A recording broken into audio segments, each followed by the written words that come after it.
ma chaîne, Les Passions de Sophie. Donc aujourd'hui, je vais vous montrer comment faire des demi-brides au crochet.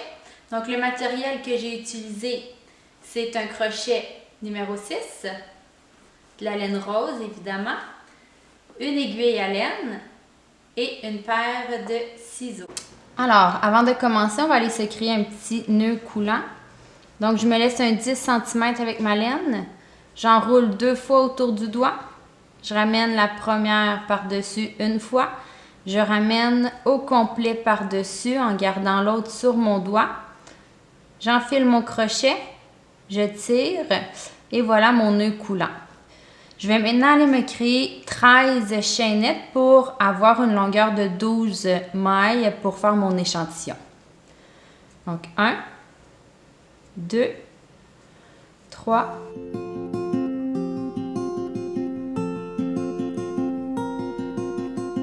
12 et 13.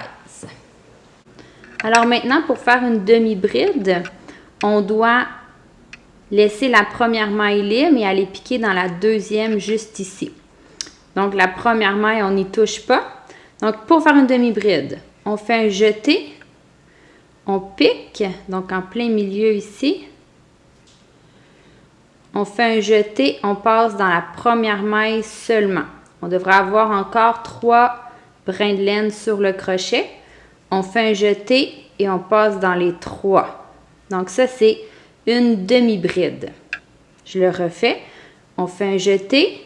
On va aller piquer dans la prochaine maille juste ici. On pique. On fait un jeté. On passe dans une maille. On fait un jeté. On passe dans les 3. Donc, jeté, pique, jeté, passe dans 1, jeté, passe dans les 3. Je vais continuer un petit peu plus rapidement jusqu'à la fin.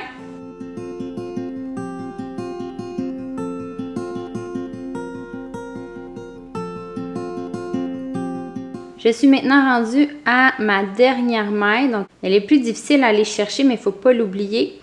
Donc, jeté, pique, jeté, on passe une fois, on fait un jeté, on passe dans les droits. Et on peut aller vérifier si on a le nombre de chaînes désirées. Donc, tantôt, j'ai laissé passer la première, donc il devrait m'en rester 12.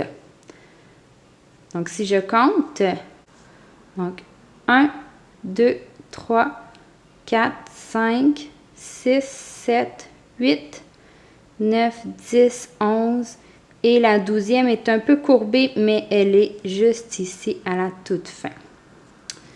Alors, avant de tourner le travail, on va faire une maille en l'air. Donc, on fait un jeté, on passe une fois et on tourne. Et là, maintenant, on va aller piquer en dessous de la maille et pas en plein milieu parce que maintenant, on n'a plus une chaîne, mais on a un rang complet.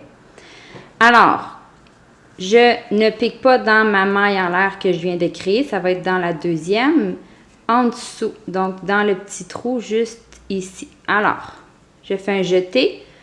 Je passe en dessous. Et là, vous voyez, je devrais avoir les 2 brins de laine qui forment le petit V de ma maille. Donc, on fait un jeté, on passe une fois. On fait un jeté, on passe dans les 3. Jeté. On va aller piquer en dessous. Jeté, passe une fois, jeté, passe dans les 3. Jeté, pique, jeté, passe une fois, jeté, passe dans les 3. Donc, je vais continuer le rang plus rapidement.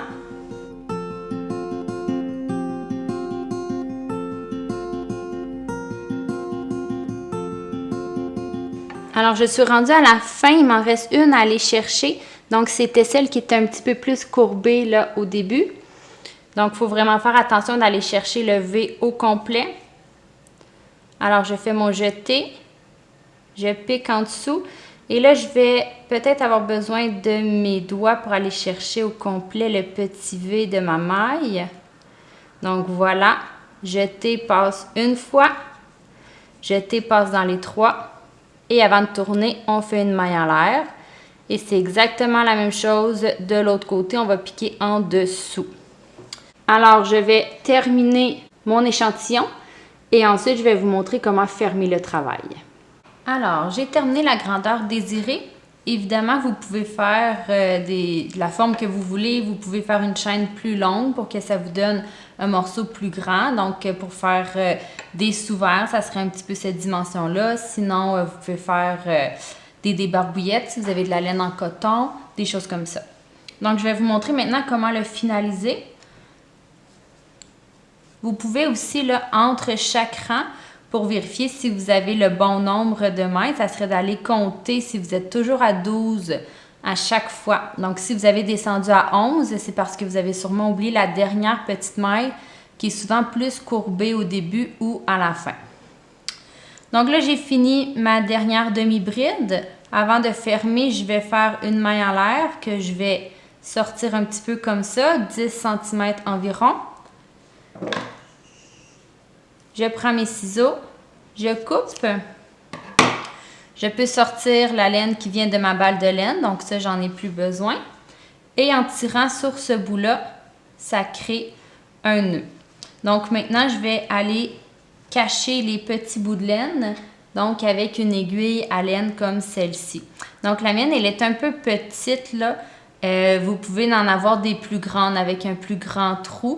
C'est un peu plus facile, mais je suis quand même capable de fonctionner avec cette aiguille-là. Alors, on rentre la laine dans notre aiguille.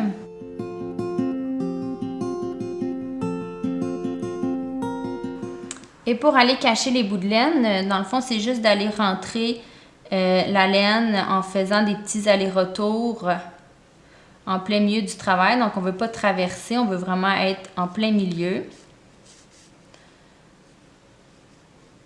Donc, juste comme ça, un petit aller-retour.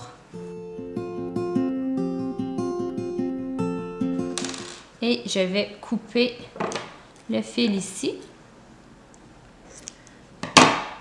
Donc, le but de ça, c'est vraiment juste d'aller solidifier la fermeture de notre travail pour que si jamais le nœud se défait, ben, il y a quand même la laine là, qui rajoute un petit peu de force à la fermeture du travail.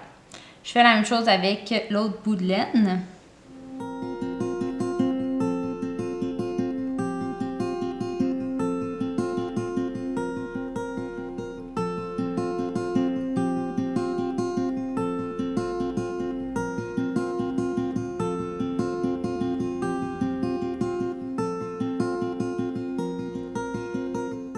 Voilà, alors c'est à ça que ressemblent des demi-brides.